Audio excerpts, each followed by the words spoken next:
Hello guys! Good morning po sa atin lahat. Nandito na naman po si Malu de los Santos para po magbigay ng reaksyon po dito sa Maglangga kay Dudong at Kilangga Rachelle. Mga kapatid, God bless you po sa inyong lahat at sana po ay lagi po tayong naririyan para lang po magsama-sama para bigyan natin ng masagasang congratulations dito sa Maglangga na kay Ruel of Malalag at kay Rachelle Morales na sila po ay umabot na ng 21 fifth mansari, ano? Kahapon po mansari nila, kaya palakpakan po natin dahil talagang tumatagal ay talagang nagiging strong sila at alam naman natin talaga na love nila ang isa't-isa't, ano? At congratulations nga po sa dalawa, ano? Masagasang palakpakan po mga kapatid. At dito po sa first anniversary po ng Maglangga na nabuo po yung Rochelle community na talagang grabe po. Nakita natin yung mga pagmamahal ng mga viewers at dito po sa mga sponsor na talaga pong pinakita nila na hindi sila bibitaw dito po sa Maglangga, ano? Kaya congratulations sa mga viewers na patuloy nagmamahal at sa mga sponsor na talaga pong masasabi ko pong sakalam. Ano po? No? At natutuwa po ako dahil hindi kayo bumitaw dito sa Kalangga, no? Grabe. At ito lang ang masasabi ko po kay Dudong na kay Ruel of Malalag na congratulations Dong. I'm so proud na tuloy-tuloy lang kahit ano pong pinagdaanan na mga struggles sa buhay. Ang daming mga basher na tuloy-tuloy lang na hindi mo sila pinapansin. Ignore nga na para alam nyo po mga kapatid, kung papansin lagi natin sila, tayo po ang talo. Kaya go lang na wala tayong inaapakan na tao. Yun ang importante. Kaya ano man ang sabihin nilang paninira sa'yo, go lang. Ang mahalaga yung tiwala ng mga viewers at sponsor sa'yo, Ruel of Malalag. At ganun din sa'yo, Rachelle Morales.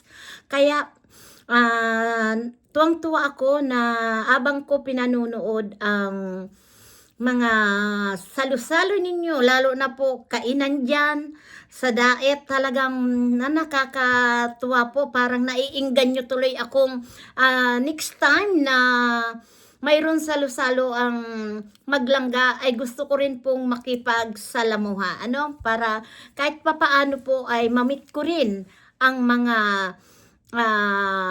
Maglangga natin at yung nagmamahal dyan sa Maglangga ay gusto ko rin pong makita sila na mamit ko, ano. Kaya tuwang-tuwa po ako kung ano po yung resulta sa ngayon po ng Maglangga, ano. Kaya sana ay tuloy-tuloy lang at lalo pa natin pagbutihin ang samahan ng Maglangga at aabangan natin ang kanilang pag-iisang dibdib, ano? Dahil malapit na yan, dahil Silangga ay 2 years na lang magagraduate na siya. At kayang-kaya yan ni Dodong na hintayin Silangga, ano? At grabe, ang tuwa ko po talaga sa kanila na naririyan talagat lang tayo na nakapaligid sa kanila at wag na natin pong pakialaman ang kanilang private life, ano. Masaya na lang tayo kung ano po ang kanilang ginagawa, ano. At the same time nga ay sana lagi natin alalayan si Langga na makatapos talaga dahil mahirap talaga po yung nag-aaral, the same time na nakatutok din siya sa pamilya. Mahirap po yun. Kaya tayong mga matatanda na po gaya sa mga nagmamahal kay Langga ay kailangan natin yung gabay, paalala na wag natin kalilimutan na bata pa silang gano at nandiyan pa talaga yung kailangan ang guide ng isang nakakatanda sa kanya, no. At the same time na wala na nga siyang nanay, kaya tayong lahat po na nakakatanda ang magiging sandalan ni Rachel na bilang isang magulang, di ba? Nakakatuwa po 'yan. Wag na tayo natin kung ano-ano ang sasabihin na nating kilangga. Dahil yan, ang mahalaga, mayroon silang communication ni Dodong na sa kanila na lang, wag na natin pakialaman pangimasukan ang personal na buhay nila. Ang mahalaga, nandyan lang tayo sa tabi nila, ano? At ito nga naman sa pagsa-charity ni Dodong ay suportahan na lang natin. Bawat upload ni Dodong, panoorin natin at wag tayong mag-skip ng ads. At ganun din kay Langga, kung nagla-live siya, ay panoorin po natin. At alam natin na si Langga po wala talagang time yan na mag-vlog ng mag-vlog dahil alam mo naman na talagang pag sa college na mahirap na po ang pag-aaral. Kailangan nakatuto ka. Kaya ako sa mga pinag-aaral ko, lagi ko yan sinasabi. Kahit sa mga pamangkin ko po, lagi ko yung sinasabi, mag-aral lang kayo. 'Di ba? At nandito lang ako at tutulong sa inyo, 'di ba?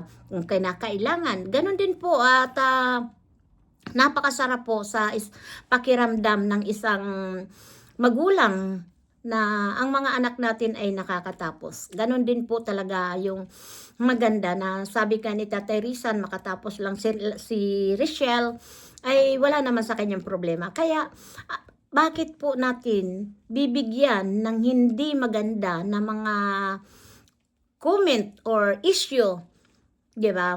Kasi marami po ako nababasa, ano?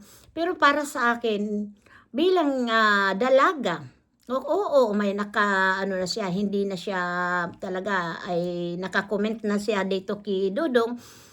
Pero hindi hindi lagi na tayo ay sasabihin natin ganyan, lahat tayo may mga karapatan lumigaya. At kahit nga po may mga asawa na tayo, may mga personal na bagay din tayo na maging masaya, 'di ba?